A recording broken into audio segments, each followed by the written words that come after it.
Hello ನಮಸ್ಕಾರ, ನೀವು ನೋಡ್ತಾ ಇದ್ದೀರಾ ನ್ಯೂಸ್ ಫಸ್ಟ್. ನಾನು ರಕ್ಷತ್ ಶೆಟ್ಟಿ. ಈಗ ಹೆಡ್ಲೈನ್ಸ್. ರಾಜ್ಯದಿಂದ 100 ರೂಪಾಯಿ ತೆಗೆದುಕೊಳ್ತಾರೆ, ಅದರಲ್ಲಿ ನಮಗೆ 12 ರಿಂದ 13 ರೂಪಾಯಿ ಮಾತ್ರ ಕೊಡ್ತಾರೆ. ಕೇಂದ್ರದಿಂದ ಹಣ ಬಿಡುಗಡೆಯ ತಾರತಮ್ಯದ ಬಗ್ಗೆ ಸಿಎಂ ಆಕ್ರೋಶ.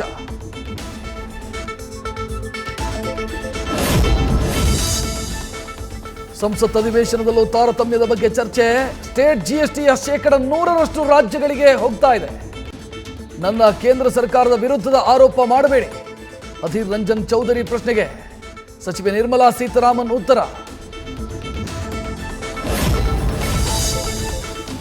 ಮನಮೋಹನ್ ಸಿಂಗ್ ಕಾಲದಲ್ಲಿ ಎಷ್ಟು ತೆರಿಗೆ ಹಣ ಬಂದಿದೆ, ಮೋದಿ ಕೊಟ್ಟ ತೆರಿಗೆ ಎಷ್ಟು, ಎರಡಕ್ಕೂ ಶ್ವೇತಪತ್ರ ಹೊರಡಿಸಿ ಕರ್ನಾಟಕಕ್ಕೆ 3.5 ಲಕ್ಷ ಕೋಟಿ ಹಣ ನೀಡಿದ್ದಾರೆ.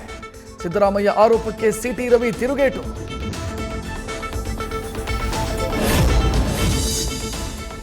ಪತಿಯ ಮೇಲೆ ಅನುಮಾನ ಪಟ್ಟು ಪತ್ನಿಯಿಂದ ದಾಳಿ, ಅಕ್ರಮ ಸಂಬಂಧ ಹೊಂದಿದ್ದಾಳೆ ಅಂತ ಯುವತಿಯ ಮನೆ ಕಿಟಕಿ ಡೋರ್ ಗಾಜು ಪೀಸ್.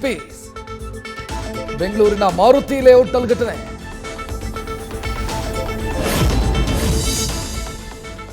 ಬಸ್ ಮಿಸ್ ಆದ್ರೆ ಪಾಠ ಕೂಡ ಮಿಸ್ ಆಗುತ್ತೆ. ಇರೋ ಬಸ್ ಹತ್ತೋದಕ್ಕೂ 2-3 ಕಿಲೋಮೀಟರ್ ನಡ್ಕೊಂಡು ಬರಬೇಕು. ಹಾಸನದ ಬಾಣವರ ಹೋಬಳಿಯ ಗ್ರಾಮಗಳ ವಿದ್ಯಾರ್ಥಿಗಳ ಅಳಲು. ನ್ಯೂಸ್ ಫಸ್ಟ್, ನಿರ್ಭೀತಿಯಿಂದ ನಿಮ್ಮ ಪರವಾಗಿ.